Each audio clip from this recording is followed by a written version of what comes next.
स्वयंवर की बात आते ही हमारे दिमाग में सबसे पहले माता सीता या फिर द्रौपदी के स्वयंवर का विषय आता है।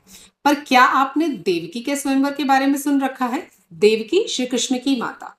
महाराज उग्रसेन ने अपनी भतीजी देवकी के विवाह हेतु एक भव्य स्वयंवर का आयोजन किया और इस स्वयंवर की शर्त बहुत अनोखी थी। शर्त थी अपना युद्ध कौशल दिखाने की। भारतवर्ष के बड़े बड़े योद्धा, बड़े बड़े राजा इसमें शामिल हुए, लेकिन कड़ी टक्कर थी बहालिक देश के राजा सोमदत्त और यदुवंशी सीनी के मध्य। इंटरेस्टिंग बात यह है कि जहां सोमदत्त स्वयं देवकी से विवाह करना चाहते थे, वहीं सीनी चाहते थे कि देवकी का विवाह उनके मित्र वसुदेव से हो और इसी बात के चलते सीनी सोमदत्त से युद्ध में भिड़ गए। एक कड़ी टक्कर के बाद सीनी ने सोमदत्त को युद्ध में हरा दिया, लेकिन बात केवल हार तक रुकी नहीं। सीनी ने सोमदत्त को रथ से धकेला और बालों से पकड़कर रण में घसीटा और उसे लात मारी। सोमदत्त इस युद्ध के बाद जीवित बचकर तो चले गए, लेकिन उनका आत्मसम्मान छलनी हो गया और उन्होंने वहीं से राजपाट छोड़कर तपस्या के लिए जाने का निर्णय ले लिया। सोमदत्त एक ऐसा पुत्र वरदान में पाना चाहते थे